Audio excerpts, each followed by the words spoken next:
Bonjour à tous et bienvenue sur notre chaîne pour une analyse explosive qui secoue toute l'Afrique de l'Ouest en ce moment. Aujourd'hui, nous plongeons dans la confrontation politique la plus brûlante de la région, celle qui oppose deux visions radicalement différentes de l'avenir du continent. Ibrahim Traoré, le jeune capitaine burkinabé, vient de franchir une ligne rouge en humiliant publiquement Alassane Ouattara sur la question des élections en Côte d'Ivoire. Cette déclaration fracassante a provoqué un séisme diplomatique dont les répliques se font sentir dans toutes les capitales ouest-africaines. Si vous voulez comprendre les véritables enjeux de cette guerre ouverte entre deux leaders qui incarnent deux générations et deux philosophies politiques irréconciliables, vous êtes au bon endroit. N'oubliez pas de laisser un like sur cette vidéo et de vous abonner à la chaîne en activant la cloche de notification pour ne rien manquer de nos analyses exclusives sur l'actualité africaine qui façonne notre avenir commun.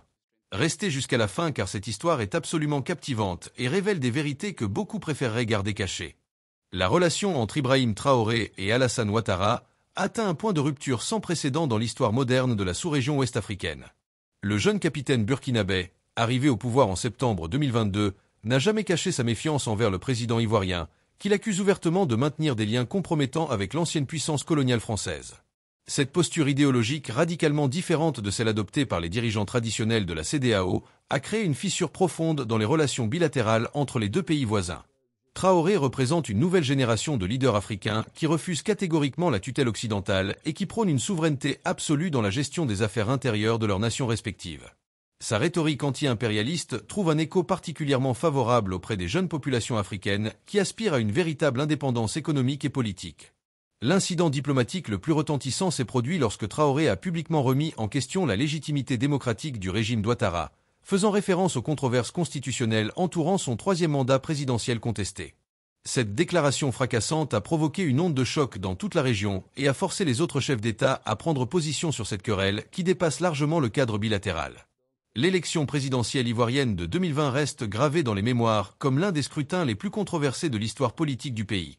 Alassane Ouattara avait initialement annoncé qu'il ne se présenterait pas pour un troisième mandat, respectant ainsi l'esprit de la constitution ivoirienne qui limite le nombre de mandats présidentiels à 2. Cependant, après l'adoption d'une nouvelle constitution en 2016, le président ivoirien et ses conseillers juridiques ont avancé l'argument selon lequel le compteur des mandats avait été remis à 0, lui permettant ainsi de briguer légalement un nouveau quinquennat. Cette interprétation constitutionnelle a été vivement contestée par l'opposition ivoirienne qui a dénoncé un détournement des institutions démocratiques et une volonté manifeste de s'accrocher au pouvoir par tous les moyens. Le scrutin s'est déroulé dans un climat de violence politique avec des dizaines de morts et des centaines de blessés, tandis que les principaux candidats de l'opposition avaient appelé au boycott actif de l'élection. Ibrahim Traoré, bien qu'il n'était pas encore au pouvoir à cette époque, a régulièrement fait référence à cet épisode pour illustrer ce qu'il considère comme la faillite morale des anciennes élites africaines complices du néocolonialisme. Son discours trouve une résonance particulière au Burkina Faso, où la population a chassé plusieurs régimes accusés de corruption et de soumission aux intérêts étrangers. La dimension panafricaniste du discours de Traoré constitue un élément fondamental de son affrontement idéologique avec Ouattara. Le président du Burkina Faso se présente comme l'héritier spirituel de Thomas Sankara, le révolutionnaire burkinabé assassiné en 1987, qui avait fait de l'anti-impérialisme et de la dignité africaine les piliers de son action politique. Cette référence constante à Sankara n'est pas anodine car elle permet à Traoré de se positionner dans une lignée de leaders africains authentiquement progressistes et résolument opposés à toute forme de domination extérieure. En revanche, Alassane Ouattara incarne aux yeux des panafricanistes radicaux le prototype du dirigeant africain parfaitement intégré dans les réseaux de la France-Afrique, ayant passé une grande partie de sa carrière dans les institutions financières internationales comme le Fonds monétaire international. Cette trajectoire professionnelle, loin d'être un atout diplomatique dans le contexte actuel de contestation de l'ordre néocolonial, devient un handicap majeur et un stigmate indélébile dans le discours des nouvelles générations de militants panafricains. Traoré exploite habilement cette différence de parcours pour délégitimer son homologue ivoirien et le présenter comme un agent des intérêts occidentaux plutôt que comme un défenseur authentique des aspirations des peuples africains. Cette bataille narrative dépasse largement le cadre des deux personnalités et reflète un affrontement plus profond entre deux visions radicalement opposées de l'avenir du continent africain.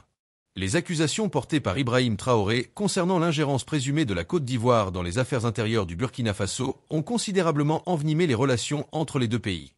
Le président burkinabé a à plusieurs reprises insinué que des groupes armés opérant sur le territoire burkinabé bénéficiaient de soutien logistique et financier en provenance du territoire ivoirien, avec la complicité tacite ou active des autorités d'Abidjan. Ces allégations, bien que jamais formellement prouvées devant des instances internationales, ont trouvé un écho favorable auprès d'une partie significative de la population burkinabé qui voit dans la France et ses alliés régionaux les principaux obstacles à la stabilisation du Sahel. Ouattara a catégoriquement rejeté ces accusations qu'il qualifie de calomnieuses et de dangereuses pour la stabilité régionale, affirmant que la Côte d'Ivoire n'a aucun intérêt à déstabiliser un pays voisin avec lequel elle partage d'importantes relations économiques et culturelles. Néanmoins, la persistance de ces accusations dans le discours officiel de Ouagadougou a créé un climat de suspicion mutuelle qui rend extrêmement difficile toute coopération bilatérale significative sur les questions sécuritaires cruciales pour les deux nations. La fermeture temporaire de certains postes frontaliers et la multiplication des incidents diplomatiques témoignent de la profondeur de la crise qui oppose les deux voisins. Cette situation préoccupe au plus haut point les observateurs régionaux qui craignent qu'une escalade incontrôlée ne débouche sur une confrontation aux conséquences imprévisibles pour toute la sous-région. Le sommet extraordinaire de la CEDEAO, consacré à la crise burkinabé, a été le théâtre d'un affrontement direct entre les deux visions incarnées respectivement par Traoré et Ouattara. Le président ivoirien, en sa qualité de doyen des chefs d'État de l'organisation régionale, avait plaidé pour le maintien d'une pression diplomatique et économique sur les nouvelles autorités burkinabè afin de les contraindre à respecter un calendrier électoral précis et à rendre le pouvoir aux civils dans les délais les plus brefs. Cette position reflétait la doctrine traditionnelle de la CEDEAO en matière de gouvernance démocratique et de rejet des changements anticonstitutionnels de gouvernement qui ont marqué l'histoire tourmentée de la région. Cependant, la délégation burkinabè, emmenée par des proches de Traoré, nous voilà arrivés à la fin à vigoureusement contester cette approche qu'elle considère comme une ingérence inacceptable dans les affaires souveraines du Burkina Faso et comme une manifestation de l'hypocrisie des dirigeants qui ferment les yeux sur les violations constitutionnelles commises par certains de leurs pairs. L'argument central développé par les représentants de Ouagadougou reposait sur l'idée que la priorité absolue devait être accordée à la lutte contre le terrorisme et à la reconquête territoriale avant toute considération d'ordre électoral. Cette ligne de défense a trouvé un certain écho auprès de plusieurs délégations qui reconnaissaient en privé les immenses défis sécuritaires auxquels fait face le Burkina Faso et la difficulté d'organiser des élections crédibles dans un contexte où une partie significative du territoire national échappe au contrôle effectif de l'État. Le sommet s'est finalement conclu sur un compromis fragile qui n'a satisfait aucune des deux parties et qui a laissé en suspens les questions fondamentales relatives à l'avenir politique du Burkina Faso. La dimension générationnelle du conflit entre Traoré et Ouattara ne peut être ignorée dans l'analyse de cette confrontation politique majeure. Ibrahim Traoré, né en 1988, représente la génération des Africains qui ont grandi après les indépendances formelles et qui n'ont connu que les désillusions du développement promis mais jamais vraiment accompli. Cette génération, particulièrement consciente des inégalités criantes entre le Nord et le Sud, entre les anciennes métropoles et leurs anciennes colonies, rejette massivement le discours paternaliste et les relations asymétriques qui continuent de caractériser les rapports entre l'Afrique et l'Occident. Alassane Ouattara, né en 1942, appartient quant à lui à la génération des pères des indépendances qui ont négocié la transition vers la souveraineté formelle tout en maintenant des liens étroits avec les anciennes puissances coloniales, considérant cette approche comme le gage d'une stabilité nécessaire au développement économique. Ce fossé générationnel se traduit par des visions radicalement différentes sur des questions aussi fondamentales que la présence militaire étrangère, les accords de coopération monétaire, les partenariats économiques et la place de l'Afrique dans le concert des nations. Les jeunes Africains, majoritaires démographiquement sur le continent, s'identifient massivement au discours de rupture porté par Traoré et les autres jeunes militaires qui ont pris le pouvoir dans plusieurs pays du Sahel. Cette dynamique générationnelle constitue probablement le facteur le plus déterminant pour comprendre l'intensité de la confrontation entre ces deux leaders qui incarnent deux époques et deux philosophies politiques irréconciliables. L'impact de cette querelle diplomatique sur les populations civiles des deux pays mérite une attention particulière car les conséquences concrètes vont bien au-delà des joutes oratoires entre dirigeants. Les commerçants burkinabés qui dépendaient traditionnellement du port d'Abidjan pour l'acheminement de leurs marchandises se sont retrouvés confrontés à des obstacles administratifs croissants et à une surveillance accrue qui a considérablement ralenti et renchéri leurs activités commerciales. De nombreux ressortissants burkinabés résidant en Côte d'Ivoire ont rapporté une détérioration du climat social à leur égard, avec des manifestations sporadiques d'hostilité qui témoignent de la manière dont les tensions politiques au sommet se répercutent sur les relations entre communautés. Réciproquement, les Ivoiriens présents au Burkina Faso ont été confrontés à des campagnes de dénigrement orchestrées sur les réseaux sociaux et à une suspicion généralisée qui complique considérablement leur quotidien. Les organisations de défense des droits humains ont tiré la sonnette d'alarme face à cette montée des tensions intercommunautaires qui pourrait dégénérer en violence si les dirigeants politiques ne prennent pas rapidement des mesures d'apaisement.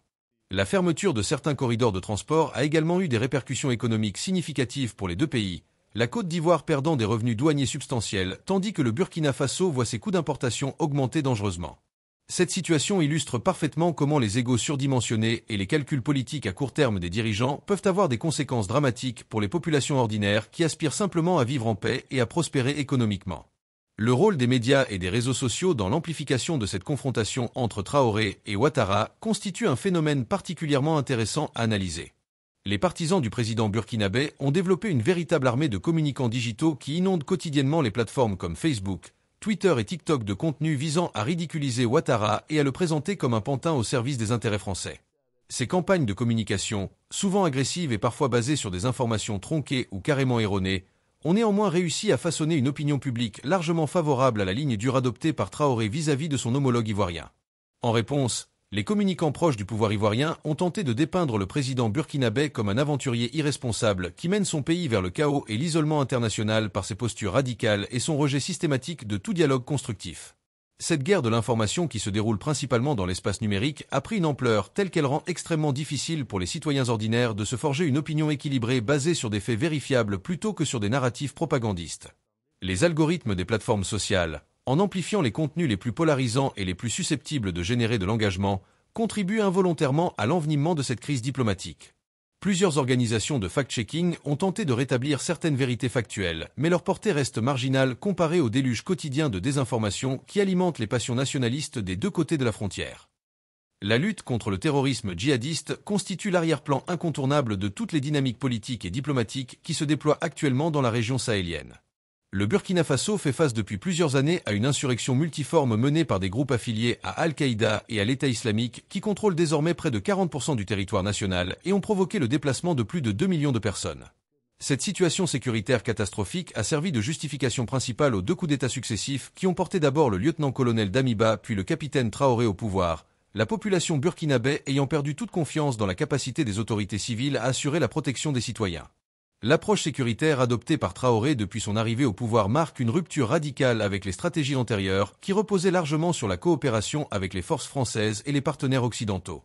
Le jeune président burkinabé a fait le choix stratégique de diversifier ses partenariats militaires en se tournant notamment vers la Russie, qui a déployé des instructeurs et fourni du matériel militaire au Burkina Faso dans le cadre d'accords de coopération qui restent largement opaques. Cette réorientation géopolitique majeure a suscité l'inquiétude et la désapprobation des capitales occidentales qui y voient une perte d'influence potentiellement irréversible dans une région considérée comme stratégique. Alassane Ouattara, fidèle à sa ligne diplomatique traditionnelle, a publiquement critiqué ce rapprochement avec Moscou qu'il juge contre-productif et dangereux pour la stabilité régionale. La création de l'Alliance des États du Sahel regroupant le Mali, le Burkina Faso et le Niger représente une tentative ambitieuse de construire une architecture sécuritaire régionale indépendante des cadres institutionnels traditionnels comme la CEDEAO. Cette initiative, portée conjointement par les régimes militaires des trois pays, vise explicitement à mutualiser les ressources et les capacités opérationnelles pour faire face plus efficacement à la menace terroriste qui ne connaît pas de frontières. Les dirigeants de cette nouvelle alliance affirment que la coopération sous l'égide de la CEDEAO s'est révélée inefficace et que seule une approche véritablement souveraine, débarrassée des ingérences extérieures, pourra permettre de venir à bout de l'insurrection djihadiste qui gangrène la région. Cependant, les observateurs militaires restent sceptiques quant à la capacité réelle de ces trois pays, dont les armées sont largement déficitaires en termes d'équipements modernes et de formation, à inverser significativement la dynamique sécuritaire actuelle sans un soutien international substantiel. L'expérience malienne, où le départ des forces françaises et le recours au service du groupe Wagner n'ont pas empêché la progression continue des groupes armés terroristes, devrait servir de leçon et inciter à la prudence quant aux résultats escomptés de cette nouvelle stratégie. Ouattara a multiplié les mises en garde concernant les risques d'une déstabilisation régionale encore plus profonde si ces pays persistent dans ce qu'ils considèrent comme une voie sans issue. La Côte d'Ivoire elle-même n'est pas à l'abri de la contagion djihadiste puisque plusieurs attaques ont été perpétrées sur son territoire au cours des dernières années, notamment dans les régions frontalières avec le Burkina Faso et le Mali.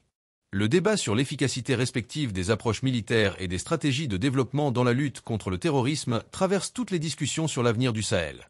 Ibrahim Traoré privilégie clairement une approche sécuritaire offensive qui vise à reconquérir militairement les territoires perdus et à éradiquer physiquement les groupes terroristes par des opérations de combat intensives. Cette stratégie s'accompagne d'un discours nationaliste exacerbé qui met l'accent sur la mobilisation patriotique de la population et sur la nécessité de consentir à des sacrifices importants pour sauver la nation. Les recrutements massifs de volontaires pour la défense de la patrie, ces milices civiles armées et entraînées sommairement pour appuyer l'armée régulière, illustre cette logique de mobilisation totale qui n'est pas sans rappeler certaines expériences historiques aux résultats contrastés.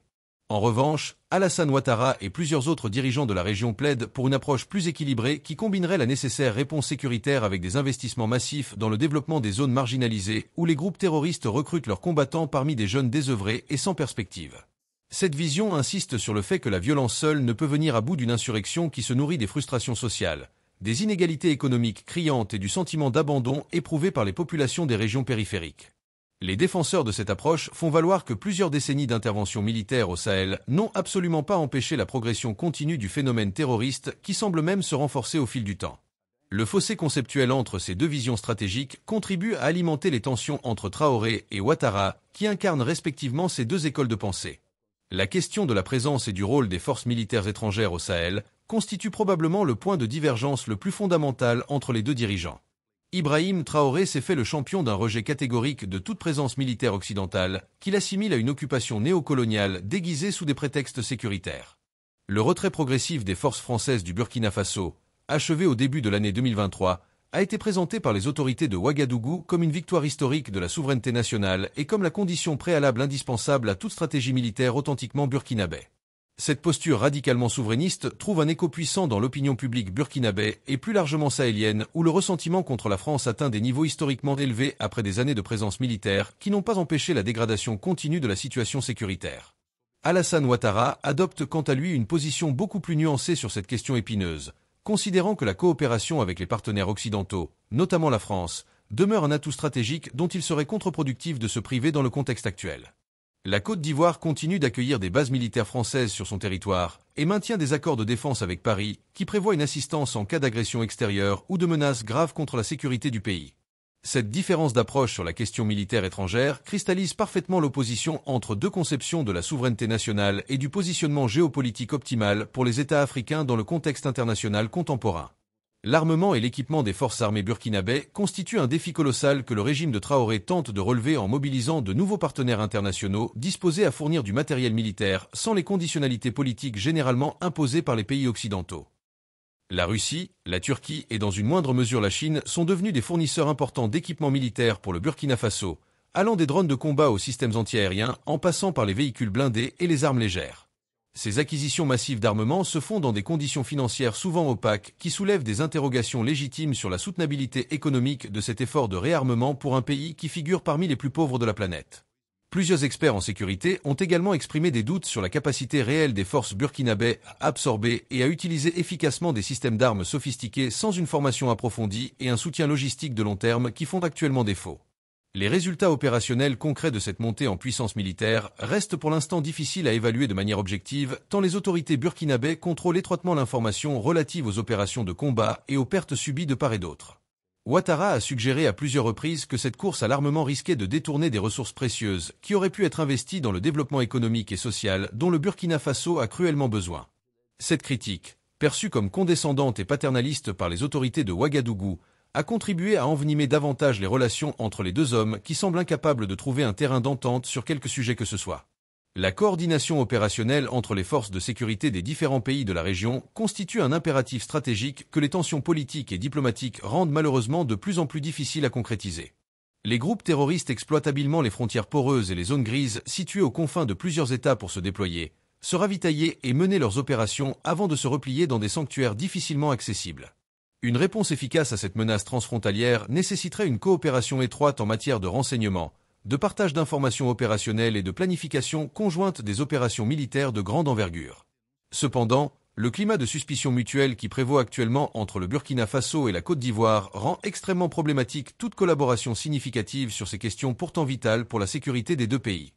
Les accusations burkinabè selon lesquelles le territoire ivoirien servirait de base arrière à certains groupes armés compliquent encore davantage les possibilités de coopération bilatérale en matière de sécurité. Les mécanismes multilatéraux de coordination sécuritaire mis en place dans le cadre de la CEDEAO ou de l'Union africaine fonctionnent au ralenti tant les dissensions politiques entre les États membres paralysent toute action collective d'envergure. Cette incapacité chronique des pays africains à surmonter leurs différends pour faire face ensemble aux menaces communes illustre tragiquement les limites du panafricanisme rhétorique qui ne se traduit que rarement en coopération concrète et efficace sur le terrain.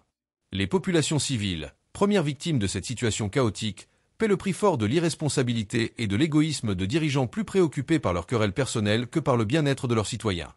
L'impact humanitaire de la crise sécuritaire au Sahel atteint des proportions proprement catastrophiques qui devraient normalement mobiliser toute l'attention et toutes les énergies des dirigeants régionaux.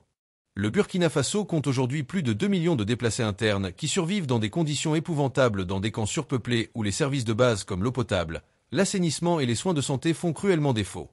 Des milliers d'écoles ont dû fermer leurs portes dans les zones affectées par les violences, privant ainsi toute une génération d'enfants de leur droit fondamental à l'éducation et hypothéquant gravement l'avenir du pays.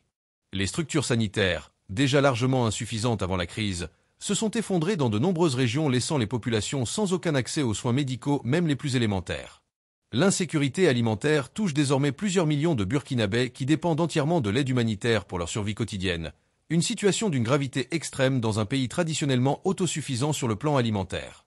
Les organisations humanitaires internationales tirent la sonnette d'alarme face à une crise qui ne cesse de s'aggraver, mais dont la couverture médiatique internationale reste largement insuffisante comparée à d'autres crises de moindre ampleur, mais géographiquement plus proches des centres de pouvoir occidentaux. La mobilisation financière internationale en faveur de la réponse humanitaire au Sahel demeure dramatiquement en deçà des besoins réels, les appels de fonds lancés par les Nations Unies n'étant financés qu'à hauteur de 30 à 40% de leurs objectifs. Cette indifférence relative de la communauté internationale face à la tragédie humanitaire qui se déroule au Sahel alimente le ressentiment et renforce le discours des dirigeants comme Traoré qui dénoncent l'hypocrisie d'un Occident qui ne s'intéresse à l'Afrique que lorsque ses propres intérêts stratégiques sont en jeu. Les perspectives d'une amélioration significative de la situation sécuritaire au Sahel à court ou moyen terme apparaissent malheureusement très limitées tant les facteurs de déstabilisation semblent l'emporter largement sur les dynamiques positives. Les groupes terroristes continuent de démontrer une capacité d'adaptation remarquable et une résilience qui leur permet de se maintenir malgré les opérations militaires menées contre eux par les forces gouvernementales et leurs alliés. Le recrutement de nouveaux combattants ne semble pas poser de problème majeur aux insurgés qui exploitent habilement les frustrations sociales, les ressentiments ethniques et les opportunités économiques qu'offre l'économie de guerre pour grossir leurs rangs. Les trafics en tout genre qui prospèrent dans les zones échappant au contrôle étatique fournissent aux groupes armés des ressources financières substantielles qui leur permettent de s'équiper et de rémunérer leurs combattants. La fragmentation croissante de la nébuleuse terroriste entre multiples factions rivales complique encore davantage le tableau en multipliant le nombre d'acteurs avec lesquels il faudrait éventuellement négocier dans l'hypothèse d'une sortie politique du conflit. Certains analystes estiment qu'une solution durable à la crise sahélienne nécessiterait un changement de paradigme radical impliquant des négociations avec certaines composantes de l'insurrection, une idée que rejettent catégoriquement les autorités burkinabais qui considèrent tout dialogue avec les terroristes comme une capitulation inacceptable. Cette impasse stratégique laisse craindre une poursuite indéfinie d'un conflit de basse intensité qui saignera lentement les sociétés sahéliennes sans jamais déboucher sur une victoire décisive d'un camp ou de l'autre. La vague de coups d'État militaires qui a déferlé sur l'Afrique de l'Ouest au cours des dernières années marque incontestablement une rupture historique majeure dans les trajectoires politiques des pays de la région. Après plusieurs décennies de démocratisation progressive marquée par l'alternance électorale dans plusieurs pays et l'émergence d'une société civile dynamique, le retour des militaires au pouvoir dans des nations comme le Mali, la Guinée, le Burkina Faso et le Niger soulèvent des interrogations fondamentales sur la consolidation démocratique en Afrique. Les analystes politiques se divisent sur l'interprétation à donner à ces bouleversements, certains y voyant un recul préoccupant de la gouvernance démocratique, tandis que d'autres considèrent qu'il s'agit d'une phase transitoire nécessaire face à l'échec manifeste des élites civiles corrompues et incompétentes. Ce qui frappe particulièrement dans ces changements de régime récents, c'est le soutien populaire massif dont ont bénéficié les putschistes, des foules immenses descendant dans les rues pour célébrer la chute des présidents civils et pour manifester leur confiance dans les nouveaux hommes forts en uniforme. Ce phénomène témoigne d'une crise de légitimité profonde des systèmes démocratiques formels qui n'ont pas réussi à tenir leurs promesses de développement, de justice sociale et de sécurité pour les populations. Les jeunes générations africaines, confrontées au chômage massif, à la corruption endémique et à l'absence de perspectives d'ascension sociale, ont largement perdu foi dans les institutions démocratiques qu'elles perçoivent comme des façades permettant aux élites prédatrices de perpétuer leur domination. Ibrahim Traoré incarne parfaitement cette nouvelle génération de leaders militaires qui arrivent au pouvoir sur la vague d'un rejet viscéral des anciennes élites politiques et qui promettent une refondation complète du contrat social. La question de la transition démocratique et du calendrier électoral constitue la principale source de friction entre les régimes militaires du Sahel et leurs partenaires régionaux et internationaux. Les putschistes justifient systématiquement les reports successifs des échéances électorales promises par la nécessité de sécuriser d'abord le territoire national et de créer les conditions minimales permettant l'organisation de scrutins libres et transparents. Cette argumentation n'est pas totalement dénuée de fondement dans le contexte du Burkina Faso, où près de la moitié du territoire échappe effectivement au contrôle gouvernemental et où des millions de citoyens déplacés seraient dans l'impossibilité pratique de participer à un processus électoral. Cependant, l'histoire africaine regorge d'exemples de transitions militaires qui s'éternisent indéfiniment, les hommes en uniforme trouvant toujours de bonnes raisons pour repousser le retour à l'ordre constitutionnel et pour prolonger leur mainmise sur le pouvoir. Les organisations de la société civile burkinabé, initialement bienveillantes envers le régime de Traoré qu'elles percevaient comme un moindre mal face à l'insécurité galopante, commencent à exprimer des inquiétudes croissantes face à l'autoritarisme rampant et au rétrécissement de l'espace démocratique. Plusieurs journalistes et militants ont été arrêtés pour avoir critiqué les autorités militaires ou pour avoir diffusé des informations jugées défavorables à l'effort de guerre, une dérive autoritaire qui rappelle les heures les plus sombres de l'histoire politique africaine. Alassane Ouattara, qui se présente volontiers en défenseur de la démocratie malgré les controverses entourant son propre parcours, multiplie les déclarations appelant les autorités burkinabè à respecter leurs engagements en matière de transition démocratique, des appels qui sont systématiquement rejetés par Ouagadougou comme des ingérences inacceptables. Le rôle de la jeunesse africaine dans les transformations politiques en cours mérite une analyse approfondie, tant cette démographie particulière constitue un facteur déterminant des évolutions futures du continent.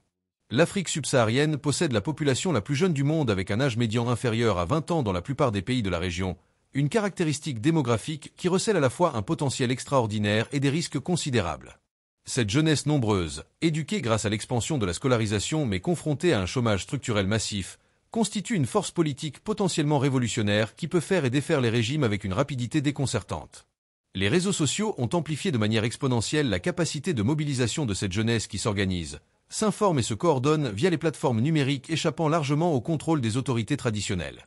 Le mouvement Y en a marre au Sénégal, le ballet citoyen au Burkina Faso ou la lutte pour le changement en République démocratique du Congo illustrent cette émergence d'un activisme jeune qui remet fondamentalement en question les modes traditionnels de gouvernance et qui exige une refondation complète des systèmes politiques africains. Ibrahim Traoré a brillamment su capter cette énergie contestataire de la jeunesse en adoptant un discours radical de rupture qui résonne puissamment auprès des moins de 30 ans qui représentent l'écrasante majorité de la population burkinabè. Cette capacité à parler le langage de la jeunesse et à incarner ses aspirations profondes constitue probablement l'atout politique le plus précieux du président burkinabè face à des adversaires comme Ouattara qui appartiennent à une génération politique dont les jeunes Africains ne veulent plus entendre parler. La corruption généralisée des élites politiques africaines constitue sans doute le grief le plus universellement partagé par les populations du continent et le facteur explicatif majeur de la crise de légitimité que traversent les systèmes démocratiques. Des décennies de prédation systématique des ressources publiques par des classes dirigeantes kleptocratiques ont creusé un fossé gigantesque entre les élites enrichies de manière souvent illicite et les masses populaires qui survivent dans une pauvreté qui devrait être intolérable au XXIe siècle. Les scandales de corruption impliquant des montants faramineux détournés vers des comptes bancaires offshore, pendant que les hôpitaux manquent de médicaments essentiels et que les écoles s'effondrent littéralement alimentent une colère populaire qui finit inévitablement par exploser. Les nouveaux dirigeants militaires du Sahel ont tous placé la lutte contre la corruption au cœur de leur discours de légitimation, promettant de traquer impitoyablement les anciens responsables qui ont pillé les caisses de l'État et de restituer au peuple ce qui lui a été volé. Au Burkina Faso, plusieurs anciens ministres et hauts fonctionnaires ont été arrêtés et leurs biens saisis dans le cadre de ce qui est présenté comme une opération d'assainissement moral de la vie publique. Cependant, les sceptiques font remarquer que ces campagnes anticorruption ciblent systématiquement les adversaires politiques du nouveau régime tandis que les alliés du pouvoir militaire semblent bénéficier d'une impunité totale, suggérant que ces initiatives relèvent davantage de la purge politique que d'un véritable assainissement de la gouvernance. L'avenir politique de l'Afrique de l'Ouest apparaît aujourd'hui plus incertain que jamais tant les forces contradictoires qui s'affrontent rendent extrêmement difficile toute projection à moyen ou long terme.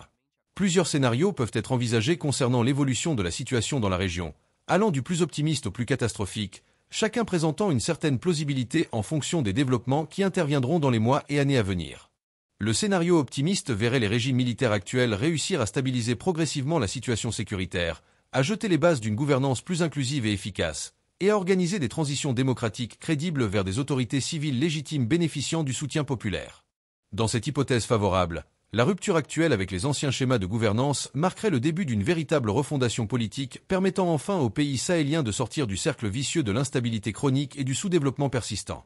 Les nouvelles générations de dirigeants africains parviendraient à construire des États véritablement souverains, capables de gérer leurs propres affaires sans ingérence extérieure excessive tout en maintenant des relations internationales équilibrées et mutuellement bénéfiques. La coopération régionale s'approfondirait progressivement permettant l'émergence d'un espace économique et sécuritaire intégré au sein duquel les biens, les personnes et les capitaux circuleraient librement au profit de toutes les populations. Ce scénario optimiste suppose cependant que les dirigeants actuels fassent preuve d'une sagesse politique et d'un sens de l'intérêt général qui ont largement fait défaut aux élites africaines depuis les indépendances, une hypothèse que l'expérience historique invite malheureusement à considérer avec un certain scepticisme. Le scénario pessimiste, mais hélas tout aussi plausible, verrait au contraire la région s'enfoncer dans un chaos sécuritaire et politique encore plus profond avec une multiplication des conflits armés, une fragmentation croissante des États et une catastrophe humanitaire d'une ampleur sans précédent. Les régimes militaires actuels échoueraient à inverser la dynamique sécuritaire et se trouveraient progressivement débordés par une insurrection terroriste de plus en plus puissante étendue géographiquement. L'absence de perspectives économiques et la répression politique croissante pousseraient des masses de jeunes désespérés soit vers l'émigration clandestine avec tous les drames que cela implique, soit vers le ralliement aux groupes armés qui leur offrent au moins une forme de reconnaissance sociale et des revenus immédiats. Les tensions entre États voisins pourraient dégénérer en conflits ouverts avec des affrontements militaires directs qui plongeraient toute la région dans une spirale de violence incontrôlable.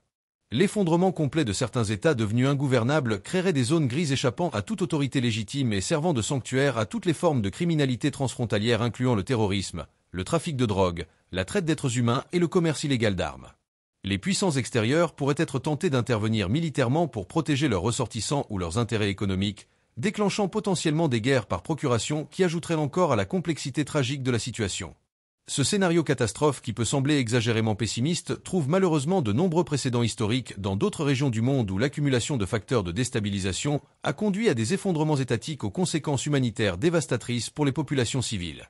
Le scénario intermédiaire le plus probable verrait sans doute la persistance d'une situation hybride caractérisée par une instabilité chronique entrecoupée de périodes de relative accalmie, sans victoire décisive d'aucun camp ni effondrement complet des structures étatiques.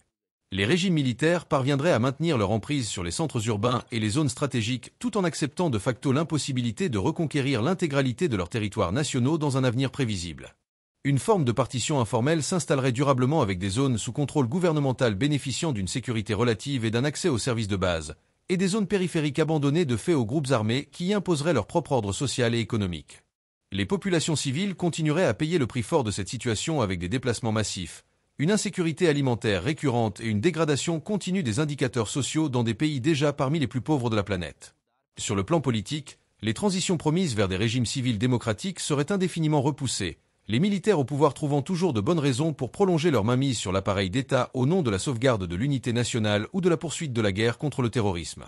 Les relations avec les voisins régionaux et les partenaires internationaux resteraient tendues mais éviteraient généralement l'escalade vers des confrontations ouvertes, un équilibre précaire se maintenant tant bien que mal malgré les tensions récurrentes. Ce scénario médian qui combine des éléments des deux précédents correspond malheureusement à la trajectoire historique de nombreux pays africains qui semblent condamnés à une forme de stagnation politique et économique sans fin, incapables de décoller véritablement mais évitant également l'effondrement total grâce à la résilience remarquable de leur population. La question cruciale de la réconciliation nationale au sein des pays déchirés par les conflits armés et les divisions politiques profondes constitue un préalable indispensable à toute reconstruction durable. L'expérience historique démontre qu'aucune société ne peut prospérer durablement tant qu'elle n'a pas réussi à panser les plaies du passé et à reconstruire un minimum de confiance entre les différentes composantes de la nation. Le Burkina Faso devra tôt ou tard s'engager dans un processus de réconciliation nationale impliquant non seulement les acteurs politiques traditionnels mais également les communautés affectées par les violences, les victimes des exactions commises par tous les camps, et même potentiellement certaines composantes de l'insurrection disposées à déposer les armes. Ce processus extrêmement délicat et complexe nécessite une volonté politique sincère de la part des dirigeants, une capacité d'écoute et de dialogue avec toutes les parties prenantes, et surtout un rejet catégorique de la logique de vengeance qui ne peut conduire qu'à la perpétuation indéfinie du cycle de violence. Les expériences de réconciliation menées dans d'autres contextes africains comme l'Afrique du Sud post-apartheid ou le Rwanda post-génocide offrent des enseignements précieux même si les contextes spécifiques diffèrent substantiellement. Voilà qui conclut notre analyse approfondie de cette confrontation historique entre Ibrahim Traoré et Alassane Ouattara, qui dépasse largement le cadre d'une simple querelle diplomatique entre voisins. Nous assistons en réalité à un affrontement titanesque entre deux visions totalement opposées de ce que devrait être l'Afrique au XXIe siècle. D'un côté, un jeune militaire panafricaniste qui refuse catégoriquement toute tutelle étrangère et de l'autre un vétéran de la politique qui mise sur la continuité et les partenariats traditionnels. Cette bataille idéologique aura des conséquences profondes pour l'ensemble de notre continent dans les années à venir. Merci infiniment d'avoir regardé cette vidéo jusqu'au bout. Votre soutien signifie énormément pour nous. N'hésitez surtout pas à partager vos réflexions et vos opinions dans les commentaires ci-dessous car nous adorons lire vos analyses et débattre avec vous. Si vous avez apprécié ce contenu, laissez un like et partagez cette vidéo avec vos amis et votre famille pour que cette discussion essentielle atteigne le maximum de personnes. À très bientôt pour de nouvelles révélations sur l'actualité qui façonne notre continent africain.